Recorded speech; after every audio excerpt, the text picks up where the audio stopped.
Olá, eu sou Jéssica Nascimento, estamos começando o Assunto a Gestão ao vivo todas as quintas-feiras na Rádio Universitária 95,9 FM e com transmissão na TV Universitária canal 2.1 às 11 horas de sexta e de segunda a quinta-feira.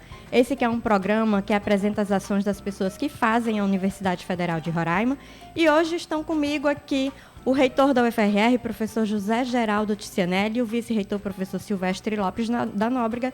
Vocês já sabem, quando eles dois estão aqui, a gente tem muito assunto para falar. Professores, sejam muito bem-vindos. A gente vai falar sobre muitos temas importantes relativos à nossa universidade. Bom dia. Bom dia, Jéssica. Comentar a todos os ouvintes da Rádio Universitária. Estender também o nosso abraço, nosso cumprimento ao Paulinho e toda a equipe, né? Paulinho é o diretor da rádio e da TV Universitária.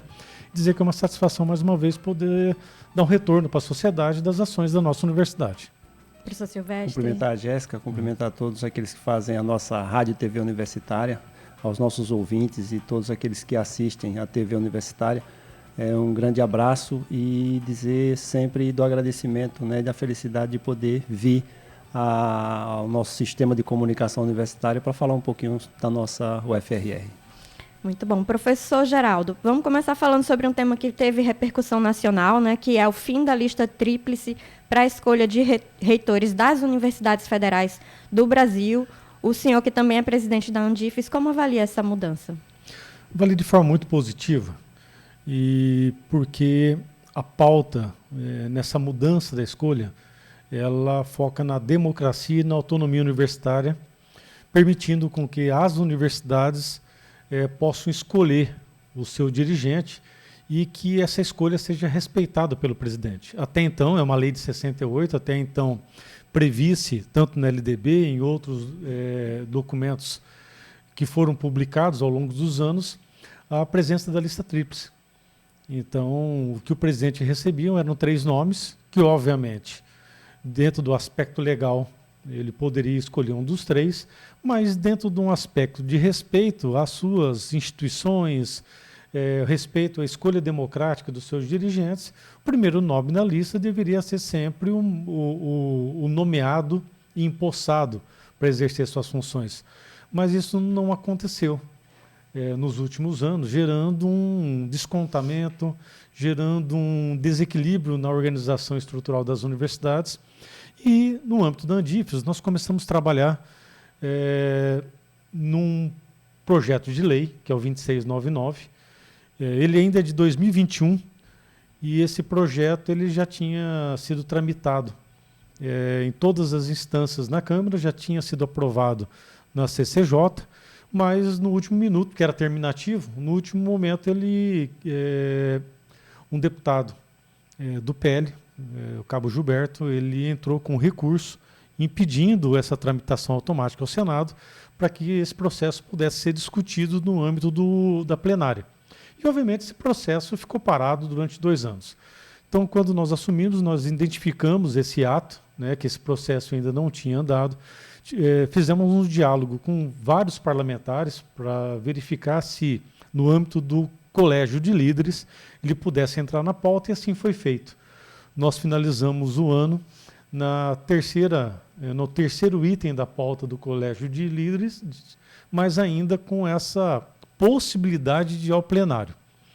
Em fevereiro, eu fiquei sabendo que o presidente Hugo Mota, presidente da Câmara, tinha solicitado ao deputado Arthur Lira, do PP do Piauí, que ele fizesse um relatório único, aglutinando 3 PLs de interesse do governo federal.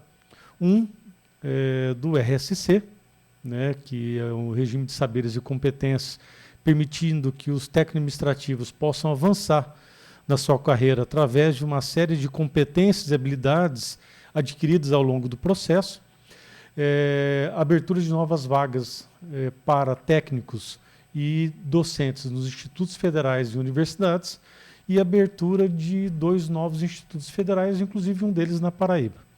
Então, nós ficamos sabendo desse PL, que foi o 5874, e através de uma articulação, junto com o deputado Guimarães e com o relator desse PL, que é o deputado Arthur Lira, nós conseguimos inserir essa pauta junto com esse PL. Foi uma articulação de 1 semana e ele foi aprovado do plenário da Câmara, passou ao Senado, onde nós tivemos a relatoria do senador Randolfo Rodrigues, e o presidente sancionou as 2 semanas atrás, onde nós tivemos a oportunidade de estar do lado do presidente da República, onde ele sancionou a Lei 15.530, que permite, então, com que as universidades possam ter o direito de escolher o seu dirigente e o presidente da República nomear e respeitar essa escolha. Então, foi um ganho histórico para as universidades brasileiras. Um ganho que, com certeza, fortalece a autonomia das universidades. O senhor citou aí o RSC, né? É uma medida que atinge diretamente os servidores técnicos administrativos em educação das universidades. Fala um pouquinho sobre essa competência, né? O que é que representa na prática para os TAI. Para que os ouvintes possam nos entender, eu acho que isso é importante. A progressão dentro de uma instituição de ensino superior pública, não estamos falando apenas das universidades, mas institutos federais também, eles progridem pelo tempo ou pelo título, ou de mestre ou doutor. Mas no âmbito do ensino superior, nos institutos federais essa competência já existe com muito mais clareza já há um certo tempo, ele possa também progredir na sua carreira através de uma série de competências e habilidades que ele adquiriu no transcorrer da sua carreira, não necessariamente com a obtenção de um título de mestre ou doutor. Então essa era uma demanda muito antiga, que através do PL 5874 e na Lei 15.530 ou 15.534, preciso lembrar um pouquinho, mas basicamente é isto, os técnicos administrativos das universidades agora têm a possibilidade, já em breve será publicada a sua regulamentação, né, com os detalhes de como deve ser feito isso, mas todos aqueles que participaram em comissões, que frequentaram algum tipo de atividade específica dentro da instituição, ele poderá também progredir, não necessariamente apenas através da obtenção de títulos. Então é um ganho também muito importante para o fortalecimento dos técnicos administrativos no âmbito das universidades federais. Professor Silvestre. Dentro dessa estrutura de carreira, né, para vocês técnicos administrativos, né, realmente foi um ganho significativo do ponto de vista das instituições federais, em relação à eleição, né, a escolha de reitor. Era feita uma consulta à comunidade, né, para que a comunidade universitária pudesse definir a lista tríplice. E a partir de agora, né, a partir da articulação e aí a importância do professor Geraldo à frente da Associação dos Dirigentes, né, nacional, a UFRR representando todas as instituições federais de ensino superior do país, então é uma importância muito grande. Então essa é uma conquista de que a gente agora tem tranquilidade, né, para que o que a comunidade escolher, o que a comunidade definir como reitor eleito, né, será o reitor que a gente chama de reitor empossado, né? Então, nós vamos passar por processo eleitoral só em final de 2017, nossa gestão vai até 2028, né? Então, tem um tempinho ainda aí, né, para que a gente possa equacionar todas as questões relacionadas com a escolha do próximo reitor da Universidade Federal de Roraima. Então, até 2028, continua a gestão, professor Geraldo, professor Silvestre na vice-reitoria. E, professor Silvestre, o RSC vem trazendo esse fortalecimento para a carreira dos TAI e a universidade também tem realizado concursos, né? Tem concursos em andamento justamente para a recomposição da força de trabalho, são vagas no magistério superior, também para professores do ensino básico, técnico e tecnológico. Qual a importância desses concursos para a universidade? Nós estamos, ao longo desses 6 anos, né, de gestão universitária, né, acho que nós conseguimos realmente fazer um processo de restabelecimento de quadro funcional de forma brilhante. Aí agradeço aqui de público já o trabalho que a Progesp, né, a Pró-Reitoria de Gestão de Pessoas, vem desenvolvendo ao longo desse tempo, com realmente efetivação de concursos públicos na universidade constante, né, com muitas vagas, tanto para professor efetivo em especial, para técnicos administrativos também, um processo de recomposição também, uma articulação com o professor Geraldo, também à frente, teve um quadro de recomposição, substituição de alguns quadros que foram extintos, né, para que quadros que são efetivos, né, técnicos em assuntos educacionais. Então, a disponibilização de vagas chegou na universidade, né, a Pró-Reitoria de Gestão de Pessoas e todo o corpo administrativo abre sim a questão da possibilidade de concursos. Então, sempre, né, quem buscar concurso público para professor efetivo e também para o substituto, que eu vou comentar agora há pouco, a universidade está sempre abrindo um concurso. Então, tanto para professor, ensino superior e também EBTT, para nossas escolas, para o Colégio de Aplicação e nossa agro, né, Escola Agrotécnica, e também recomposição de técnicos administrativos. Então, a importância é que você consegue renovar o quadro, ter a força realmente de trabalho para que a gente possa atender a nossa comunidade cada vez de forma sempre efetiva, eficiente e fazendo com que a sociedade tenha esse acesso à universidade, a todos os serviços que a universidade oferece. O professor substituto a gente faz sempre em reposição, né, é um quadro provisório, em reposição para aqueles professores, aqueles servidores que estão em capacitação. Então, a gente está sempre fazendo essa recomposição, está sempre tendo professor substituto, não para compor o quadro, mas sim para substituir aquelas pessoas, aqueles professores, aqueles servidores que estão em qualificação, né? Também é um incentivo muito forte, e até para o processo de progressão, né? Para que esses servidores eles possam sair, para que esses professores possam sair para fazer seu doutorado, seu pós-doutorado, então sempre seu mestrado, então sempre a universidade faz esse quadro de reposição para que os acadêmicos não fiquem sem ter as suas aulas, né? E as coordenações possam atuar de forma significativa no processo de formação profissional e acadêmico. E essas ações refletem diretamente no ambiente acadêmico, né, professor? E também tem projetos voltados para essa área, como o programa Aprenda Mais. Fala um pouquinho sobre esse programa, o objetivo dele. Nosso objetivo, eu tenho comentado muito sobre isso, não só aqui quanto nacionalmente, que através de uma série de políticas brasileiras, nós conseguimos oportunizar com que pessoas que tinham dificuldade do acesso possam ocupar os espaços no ambiente universitário. Então, a lei de cotas deu certo, outros tipos de apoio de acessibilidade ao estudo tiveram resultados muito importantes. Entretanto, nosso desafio hoje é a permanência. Nós abrimos ultimamente um processo seletivo para imigrantes. Então, essas pessoas estão no ambiente universitário. Só que a permanência, muitas vezes, tem algumas restrições, por questões econômicas, mas também por muitas questões pedagógicas. E nós começamos a observar que as pessoas que tinham dificuldade com uma base teórica em algumas disciplinas acabavam tendo um quantitativo de reprovações que dificultava a sua progressão no curso. Então, em duas vertentes. Uma, primeiro, acessibilidade daquelas pessoas que tinham dificuldade com a língua portuguesa, que são os imigrantes e refugiados.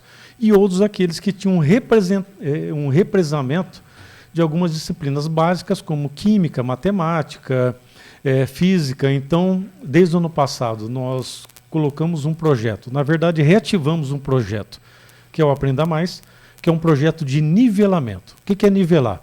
Numa turma com quantitativo dentro de sala de aula, eu tenho diferentes aprendizagens. Então, eu tento nivelar aqueles que têm dificuldade para aqueles que já estão com um grau um pouco avançado, que vieram muitas vezes de instituições de educação básica privada, que tiveram algum diferencial. Então, através dessas aulas, nós percebemos que o quantitativo de reprovações diminuiu, as aprovações aumentaram, ou seja, não teve mais aquele represamento, e os imigrantes conseguiram avançar. Então, nós retomamos o processo esse ano, novamente com o Aprenda Mais, as inscrições foram abertas, tivemos 105 inscrições, um número muito superior do ano passado, mas é uma forma com que aqueles que tiveram acesso e estão com dificuldades possam dar continuidade, diminuindo essa discrepância que a educação básica muitas vezes apresenta com diferentes saberes. Um programa de apoio educacional fundamental para que Exato. o aluno entre e finalize o curso dentro do tempo previsto, né, esperado. Exatamente. E o programa ele traz esse resgate, né, aos conhecimentos básicos, né, que esse aluno, de certa forma, teve ou passou muito tempo, já esqueceu, e trazer realmente a realidade hoje, né, no sistema educacional. E o senhor falou aí que teve há muito tempo, já esqueceu, eu lembrei dos 60 mais também, que houve o eu ia processo falar seletivo. agora, né? Além do processo de imigrantes, nós temos também os 60 mais, né? Aquelas pessoas que já têm mais de 60 anos, que hoje retornam à universidade, né, de forma assim muito significativa, né, para que a gente receba essa população. E, claro, precisa de apoio para que possa realmente, né, restabelecer e voltar a um ritmo de estudo, voltar a um ritmo de ensino, para que essas pessoas realmente possam conseguir se formar, que é esse o objetivo realmente principal. Chegou na universidade, nosso objetivo é fazer o processo de formação sólida e que ele conclua o curso que ele está sonhando. Só uma observação, dos imigrantes, a evasão e abandono é zero, viu? Todos que entraram, todos estão cursando ainda. Então esse é um resgate social muito importante. Muito importante mesmo. A gente vai a um breve intervalo, daqui a pouco volta conversando com o reitor e o vice-reitor da UFRR sobre as ações da instituição. Até já.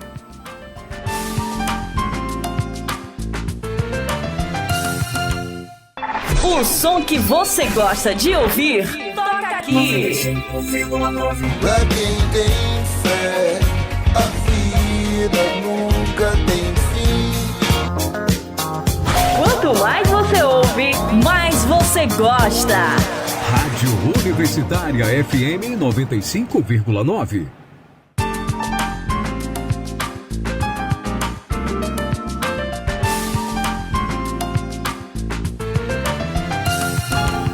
Estamos de volta com o programa O Assunto, a Gestão, hoje conversando com o reitor da Universidade Federal de Roraima, professor Geraldo Ticianelli, com o vice-reitor, professor Silvestre Lopes da Nóbrega.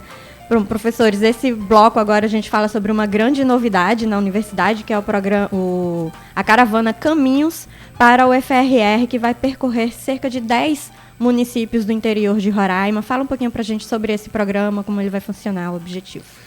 Na verdade, vai na mesma linha que eu comentei agora há pouco. Você permitir o acesso, a inclusão e a oportunidade. E existem muitas dúvidas ainda sobre o acesso em relação à nossa universidade. Essa questão da ocupação de vagas, esse é uma demanda nacional que, obviamente, a nossa universidade já tem avançado, então está na contramão do que alguns dados recentes têm sido publicados nacionalmente, que existem muitas cadeiras vazias ainda nas universidades.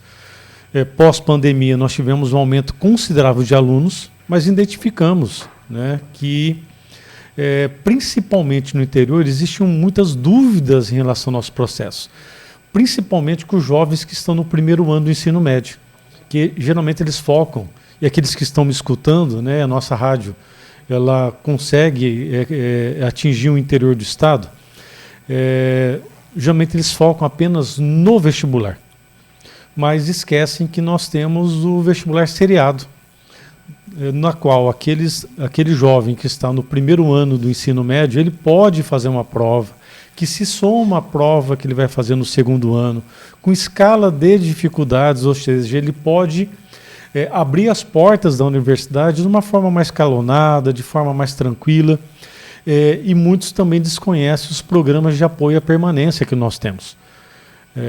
Então, muitas vezes, o jovem no interior, na qual a família não tem condições de mantê-lo aqui na capital para estudar, a nossa universidade ela tem restaurante universitário, ele tem residência universitária, um conjunto de auxílios e bolsas que permitem a sua permanência. Então, a ideia da caravana é fazer com que um grupo de pessoas, junto com a Comissão Permanente de Vestibular, a Pró-Reitoria de Ensino, a Pró-Reitoria de Assistência Estudantil, Extensão, eu ou Silvestre iremos juntos, a equipe aqui da Rádio e TV Universitária, nós visitaremos algumas escolas apresentando a universidade, mas com uma visão diferenciada do vestibular específico, dizendo quais são os projetos, quais são os tipos de acesso, ou seja, aproximar um pouquinho a nossa universidade de cidades que muitas vezes não tem ninguém que possa tirar uma dúvida mais específica, a não ser os materiais que chegam. E material muitas vezes é frio, né? Você não consegue conversar com as pessoas. E esse ano faremos uma situação diferente. Levaremos pela primeira vez o vestibular fora da capital. Então nós teremos um vestibular de forma simultânea, Boa Vista, Rorainópolis, para que as pessoas que estão naquele entorno possam fazer o vestibular e sendo aprovado, já tendo ciência daquilo que a universidade pode recebê-lo de uma forma mais inclusiva do que aquilo que normalmente ele tem em mente. Algumas pessoas ainda perguntam para nós, Jéssica, quanto custa o valor da mensalidade para estudar na universidade. E a universidade ela é gratuita, ela é pública, ela é do povo brasileiro.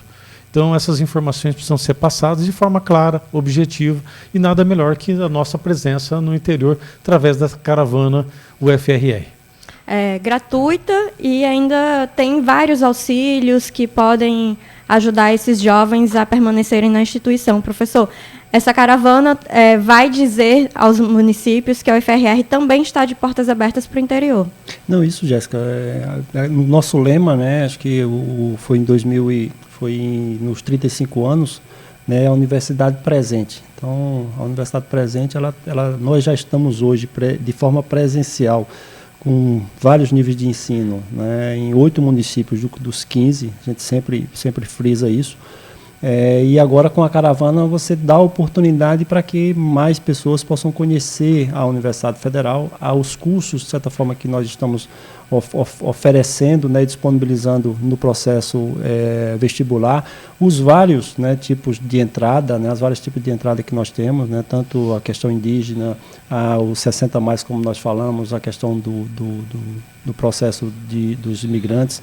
Então, assim, e o vestibular nosso, tradicional, então, vai ser a oportunidade da gente apresentar, né, nas escolas, né, potencialmente no ensino médio, aí já finalizando os anos finais, primeiro, segundo, terceiro ano, e aí a gente apresentar realmente o que a gente tem de oportunidade para o processo de permanência, como o professor Geraldo comentou, né. Então, nós temos restaurante universitário gratuito, né, para as pessoas que são caracterizadas como vulneráveis, né, economicamente, socialmente e economicamente. Então, hoje você tem uma ideia, né, para que os nossos ouvintes possam ter uma dimensão, nós temos hoje na universidade, no nosso cadastro de vulnerabilidade, mais de 2.000 alunos que hoje almoça e janta de graça em nosso restaurante universitário, né. O ano passado, mais de 120 mil refeições foram disponibilizadas no nosso restaurante universitário, então de forma gratuita, né.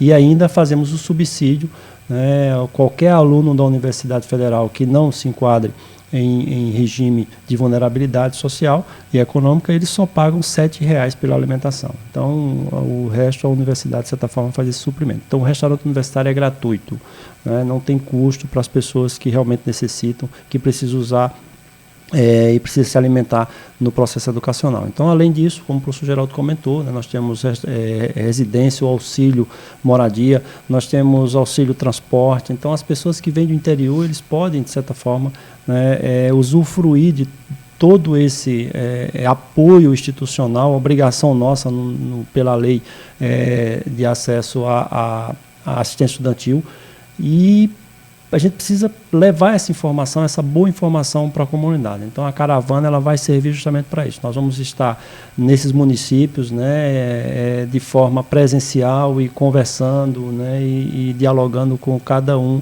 e cada um aqui deseje fazer parte da comunidade universitária da Universidade Federal de Roraima. Vou até adiantar, dia 4 de maio nós estaremos em Baliza, Rorainópolis, Caroebe, São Luís do Anauá. Então, o interior do estado, aguarde que nós levaremos a boa informação da nossa universidade. Dia 19 nós vamos estar em Bonfim e Normandia. Isso. E ainda tem outros municípios aí dia a serem 20, visitados. Caracaraí, Iracema, Cantar. Então... Enfim, a gente vai seguindo aqui, porque tem muito assunto para conversar, mas vamos voltar a falar sobre o Caravanas aqui no Assunto à Gestão e na Rádio TV Universitária, com certeza, porque a gente também vai acompanhar, vai estar junto nessas ações. Professor Silvestre, recentemente o Hospital Universitário comemorou 1 ano da unidade de retaguarda dos povos indígenas. Fala um pouquinho sobre a importância dessa unidade, né, e esse tratamento humanizado inovador que o Hospital Universitário da UFRR traz. Primeiro, Jéssica, uma grande articulação, né, em especial aqui, sempre a gente frisa isso, do professor Geraldo, né, quando, né, da crise humanitária de saúde que os Yanomami foram acometidos, Então, estrategicamente, nós disponibilizamos, né, o professor Geraldo levantou isso, disponibilizamos a estrutura da universidade para esse apoio à saúde dos povos indígenas, né, e aí, a partir dessas conversas, essas discussões, nós chegamos à realidade, né, que era um sonho muito antigo, uma demanda muito reprimida em relação à saúde do Estado e do processo educacional, que é justamente o hospital universitário. Então, nós conseguimos, né, com muito diálogo, muita parceria, né, inclusive com o governo do Estado, pela cedência e a disponibilização do Hospital das Clínicas para que o hospital universitário fosse instalado de forma muito célere e muito rápida, né. Então, hoje nós estamos comemorando, esse mês agora de abril, né, comemorando um ano, né, da unidade de retaguarda focado nos povos indígenas, mas um processo de atendimento à comunidade de forma geral. Nós já tivemos vários dias né, sendo disponibilizado com os especialistas, com exames. Então, hoje, o processo de saúde do Estado e o processo de educação em saúde do Estado está realmente passando por um processo de transformação muito forte, graças a essa grande conquista do Hospital Universitário aqui da Universidade Federal de Roraima. Então, a gente só tem que comemorar, né, e agradecer os esforços de todos. Hoje, redondinho o hospital, com suplemento de medicamentos, né, com vários exames, inclusive apoiando o Estado em relação a esse fluxo de exame para desafogar um pouco do sistema de saúde, mas, em especial, a nossa ampliação na capacidade de formação dos nossos médicos, enfermeiros, das residências profissionais e multiprofissionais que estão inseridas nesse conjunto, né, de atenção à saúde. Então, é só comemoração, né, que a gente precisa ter ao longo desse tempo. Inclusive com previsão de aumento do número de vagas, da capacidade do hospital universitário, com o PAC, obras do PAC, né, professor? A previsão da expansão do nosso hospital, a licitação ocorrerá esse ano, e até para o nosso ouvinte entender, porque na época ainda surgiu muitas informações, inclusive na imprensa, que a universidade estava abrindo um hospital indígena. Não, nós temos um hospital universitário para atendimento de toda a comunidade. Tem uma parte lá, uma ala, e uma ala que eu sempre tenho orgulho de falar no país todo, né, quando nós somos convidados, que é uma unidade de retaguarda diferente de qualquer lugar no mundo.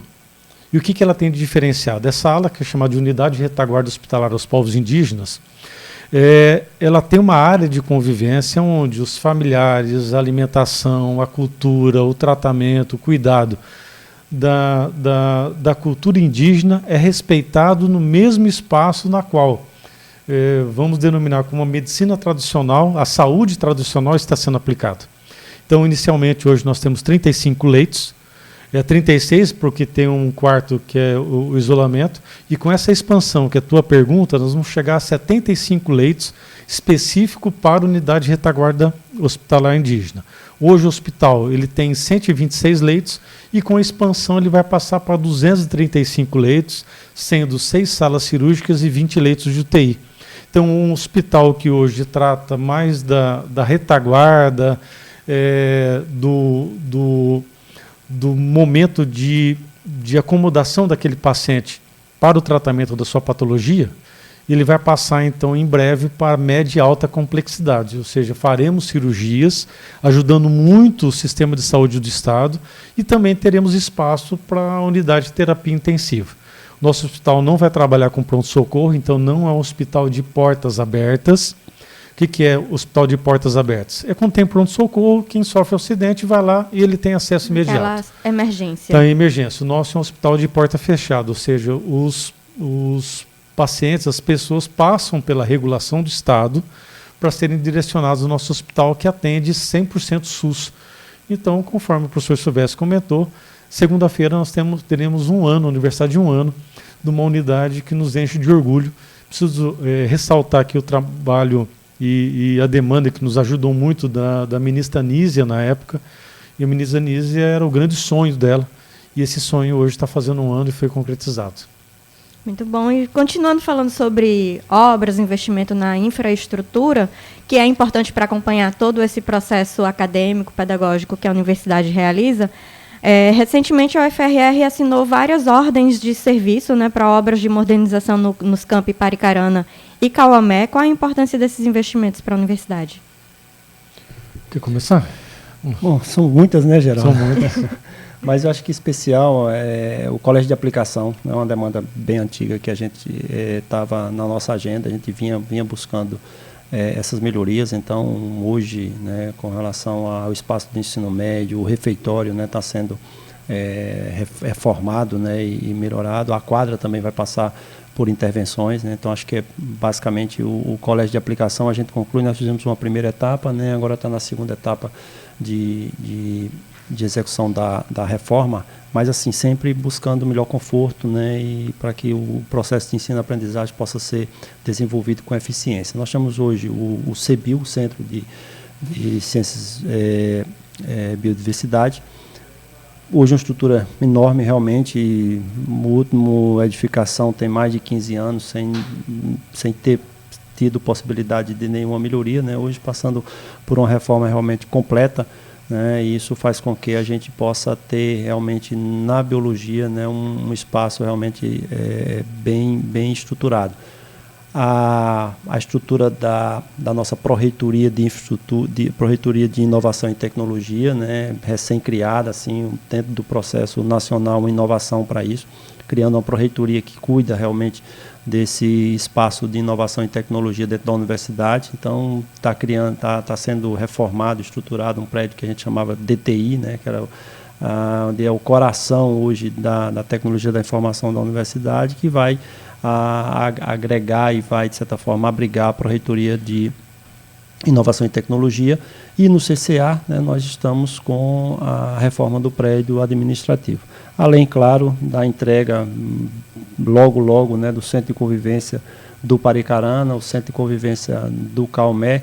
Estamos com intervenção também no nosso colégio agrotécnico, né, então algumas salas realmente vai ser revitalizadas e passando por um processo realmente sempre de constantes melhorias, né, e cuidado com o bem público, que são as nossas edificações, mas em especial com a nossa comunidade acadêmica. Você citou a obra do Centro de Convivência. Quem passa pelo campus Paricarana observa que já está bastante avançado, né? Qual o impacto que esse centro deve trazer para o dia a dia da universidade? E no campus Cauamé nós temos uma estrutura similar. Nós temos, além das revitalizações que o professor Vess comentou, né, na Escola Agrotécnica, no Isiquirã, nós estamos fazendo também uma boa revitalização. Nós temos hoje 8 grandes obras estruturantes. Lançamos 4 no passado, que é o Museu de Solos do curso de Agronomia, no campus Cauamé, que é uma unidade do curso que recebe muitos jovens, muitas escolas fazem o passeio, e a sala na qual esses solos, essas rochas que caracterizam a geologia do nosso estado, a sala estava muito pequena, então ele já tinha um sonho de mais de 10 anos, esse sonho está sendo concretizado com novos laboratórios. Então, o Museu de Solos, o Centro de Convivência do Cauamé, o Centro de Convivência do Paricarana e a estrutura do curso de Libras, que das 10 obras que nós pegamos, que precisavam ainda de readequação, essa é a última. Então, essas 4 obras nós lançamos ano passado. E, consequentemente, com toda a urbanização do entorno. E esse ano, conforme você comentou, nós temos grandes obras estruturantes, que são 4, que toda a parte da direção do centro do Cauamé, uma biblioteca nova para o Cauamé também está embutido nesse processo, o CBio, né, o Centro de Biodiversidade, também comentado pelo professor Silvestre, e o Colégio de Aplicação e a nova Pró-Reitoria. O Centro de Convivência é importante porque, pelo tamanho da nossa universidade, mais uma vez, nós já temos esse Centro de Convivência no Murupu, nós construímos há 4 anos atrás, e faltava o Cauamé e o Paricarana. É um espaço onde estudantes possam dialogar, conversar, interagir, onde as cantinas podem ficar melhor estruturadas, abrigados de chuva, de vento, e tem espaços para banheiro. No caso do Cauamé, como eles fazem muitas atividades práticas, tem chuveiros para eles poderem tomar banho, que fazem muita atividade com pecuária, com agricultura, com solo. Mas eu queria chamar a atenção pontualmente ao Colégio de Aplicação. que além de ter um espaço novo para o ensino médio, a quadra vai ser totalmente revitalizada, permitindo atividades esportivas, não só para o colégio, como algumas atividades da própria universidade que acontecem naquele espaço, uma biblioteca nova, e o refeitório será todo fechado. Então eu até peço com que os pais, porque nós estamos falando de jovens de educação fundamental 1, 2, ensino médio, que fazer reforma é igual fazer reforma em casa. Incomoda, tem barulho, atrapalha, mas o resultado é muito positivo. Mas pontualmente o refeitório será todo fechado e climatizado. Que nós tínhamos, como vários locais da cidade, algumas dificuldades com pombos, porque onde você tem comida e criança joga muita comida no chão, você tem essas aves aparecendo. Que é difícil o controle também dele, porque tem uma legislação que limita algumas ações. Então, com um ambiente todo fechado, climatizado, ele vai ter uma melhor urbanização, controle de pragas. Então, eu até peço com que os pais aguardem um pouco, que eles vão ganhar novas passarelas de acesso do colégio para a quadra, então em dia de chuvas vão melhorar bastante. O CEBIL, que tem uma dificuldade muito grande em relação à infraestrutura, como o professor Silvestre comentou, que eram muitas chuvas, que muitas vezes as atividades práticas tinham que parar, porque as chuvas muitas vezes minavam. Vai ter uma outra estrutura de telhado, então acreditamos que todas as áreas de ensino, até o próximo ano, estarão todas reformadas ou revitalizadas para que nossos estudantes tenham melhor aproveitamento. E, professor Geraldo, professor Silvestre, mesmo diante dos desafios orçamentários, né, a gente, como conversou aqui, a universidade tem conseguido avançar em infraestrutura, concurso, programas acadêmicos. Qual o balanço que vocês fazem da gestão até o momento? O balanço, acho que sempre a gente comenta, né? Muito diálogo, um processo de planejamento muito forte, trabalhando com cenários, né? Trabalhando com cenários difíceis, mas quando tem uma folga nesse cenário, quando tem um alívio do ponto de vista de novas vagas, de algum investimento que chega na universidade, a gente tem hoje uma capacidade operacional muito forte, né? E toda a nossa equipe, desde o planejamento, a questão da própria Pró-Reitoria de Administração, a contabilidade da universidade. Então, hoje, o setor de convênio, de parcerias, então a gente está num processo constante de melhoria sempre, mas o importante é hoje a capacidade de operacionalizar recursos e a capacidade de operacionalizar projetos dentro da universidade. A pesquisa hoje não é um processo muito forte. Todos os editais, né, que o governo federal, as instituições de fomento, FINEP, CNPq, CAPES, lançaram. A Universidade Federal de Roraima foi lá e deu uma beliscada legal nesses recursos. Então, hoje, o processo de infraestrutura dos laboratórios, melhoria dos equipamentos, né, através de um recurso externo de órgãos como a FINEP, né, a universidade ela está contemplada praticamente em todos os editais que concorreram. Nós tivemos agora um edital fantástico, que é CAPES Global. Então, a universidade é a única do país que hoje tem 3, né, projetos contemplados, com 3 instituições fortes do país. Né, as outras, uma aprovava um projeto, o outro em cooperação. Nós temos 3 projetos aprovados em cooperação.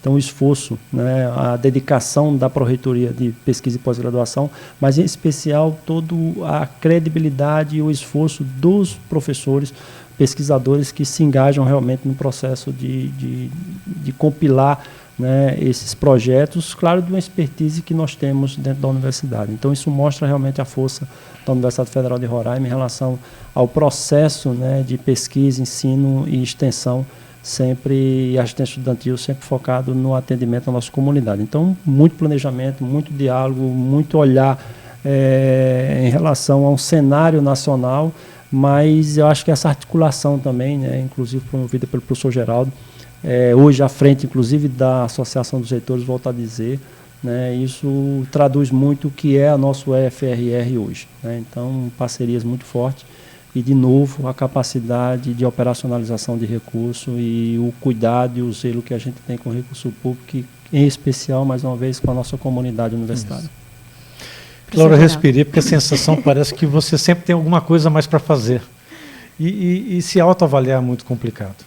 Mas nós estamos trabalhando muito. E o Silvestre falou pontos que eu ia repetir.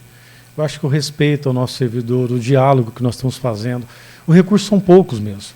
Mas a nossa universidade, ela sempre fechou o ano, nunca deixou de fazer alguma atividade, não cortou bolsas, não cortou transporte, que é diferente do cenário nacional. Hoje, nossos indicadores nacionais, ele nos coloca num grupo muito seleto, tanto na graduação quanto na pós-graduação, e o Silvestre comentou muito sobre a pesquisa. Hoje nós somos já há 3 anos consecutivos primeiro lugar no ranking da CGU em transparência pública, ou seja, o respeito ao recurso público, o respeito a um posto do cidadão, porque nós somos instituição pública, gratuita. Mas eu acho que o mais importante é tudo aquilo que construímos juntos, né? Então não é o reitor, o vice, os pró-reitores, que eu quero agradecer muito. Nós sempre mantivemos uma equipe muito técnica e não a nomeação por características políticas ou acordos em processo de campanha, mas analisando o currículo, verificando se a pessoa tem aderência à pasta na qual vai assumir. Então, assim, eu acho que a gente está conseguindo corresponder, porque os números, os indicadores mostram isso. Mas a nossa sensação ainda é que se tivesse um pouco mais de recurso, nós acreditamos que nós poderíamos entregar um pouquinho mais. O que é importante é que todo o nosso planejamento previsto nos 2 momentos de plano estratégico que foi entregue à nossa comunidade, nós estamos cumprindo. As estruturas estão sendo refeitas, os conceitos estão acontecendo, o hospital universitário está aí, a gente fala muito do hospital universitário, mas nós temos também um complexo veterinário que faz um atendimento à população fantástica, um serviço de apoio à psicologia que também atende a população, uma unidade de saúde, um trabalho que o Siquinã vem fazendo muito importante, os cursos de arquitetura, engenharia, química, física, ou seja, é uma diversidade unificada num espaço, mas que hoje a sensação que eu tenho, Jéssica, e eu repito tanto isso, porque eu acredito demais que uma instituição de ensino ela tem que mudar a realidade social que ela está inserida. E ela faz isso através da pesquisa, da extensão, da internacionalização, das atividades práticas que os nossos alunos fazem. Mas se nós estivermos mudando a realidade, isso que é importante. Então, quando o Silvestre comentou que nós estamos hoje em 8 cidades do interior, levando uma educação para aqueles que não tinham mais perspectiva, e sempre quando nós vamos fazer na aula inaugural, que nós vamos pessoalmente, nós somos abraçados, e o que eu mais escuto, hoje está sendo realizado um sonho. Eu escutei isso em Uramutã, eu escutei isso lá no Aimiri Atuari, eu escutei isso muito em Baliza, que tinha uma obra abandonada lá, que a pedra fundamental era de 98, e nós terminamos a obra, hoje lá tem pedagogia, tem enfermagem, primeiro mestrado fora de sede, e é muito difícil fazer tudo isso sem muito recurso. Então, se a gente está conseguindo, que nós temos diálogos e temos pessoas que fazem a universidade que acreditam na educação pública brasileira. Muito bom. Chegando aqui ao final do nosso bate-papo, quero agradecer a participação dos dois aqui no Assunto Gestão, deixar o espaço aberto para suas considerações, né, para uma mensagem para a sociedade falando sobre esse papel, a importância da Universidade Federal de Roraima. Não, mais uma vez agradeço, né, sempre esse espaço, realmente é um espaço que acaba ficando curtinho, né, Jéssica? A gente tem muito... E a gente sempre alonga o tempo do programa quando nós os esquecemos dois até vêm de aqui. falar dos 5 ônibus, né? Renovamos a frota, 5 ônibus para melhorar o transporte dos alunos, em especial do Murupu, do campus Murupu. Então, assim, mas esse espaço é sempre bom, né? Sempre um processo de prestação de serviço para que a comunidade que está nos ouvindo possa entender que a Universidade Federal é um espaço aberto, público, né, da sociedade, né, e que deve ser aproveitada, deve ser olhada com carinho e que pode buscar a Universidade Federal de Roraima, que ela vai ter todo o apoio, todo o suporte no seu processo de formação continuado, de educação, e que vamos estar sempre de portas abertas. E a camiseta não tem, mas no peito está escrito "posso ajudar". Então acho que é esse o sentimento que a universidade tem hoje. Obrigada, professor Silvestre. Professor Geraldo. Eu quero falar sobre o papel da universidade, representando esse espaço que nós estamos, do trabalho que a Rádio e a TV Universitária vem realizando ao longo de todo esse tempo, levando a boa informação, levando cultura, levando arte, não só aquela produzida dentro da universidade, mas também tudo aquilo que nós produzimos, que nós geramos, porque a universidade é um berço de geração de conhecimento. E esse espaço aqui é fundamental. Então quero terminar parabenizando toda a equipe aqui da Rádio da TV Universitária pelo trabalho que vem fazendo. A TV fez aniversário esses dias, né? 34 anos. 34 anos, e a rádio vai fazer aniversário agora aos 15 anos. Então são 34 anos da TV que acompanha, inclusive, o surgimento da nossa universidade, e a rádio também que vem fazendo todo o espaço. Então acho que isso simboliza essa interação que nós temos com a sociedade, porque a universidade sempre está, sempre estará e sempre teve com as portas abertas para receber todos e mudar a realidade social na qual estamos inserindo. Então, obrigado mais uma vez pelo espaço. Obrigada, professor Geraldo, obrigada, professor Silvestre, e muito obrigada a você também pela sua audiência. Até a nossa próxima edição. Tchau!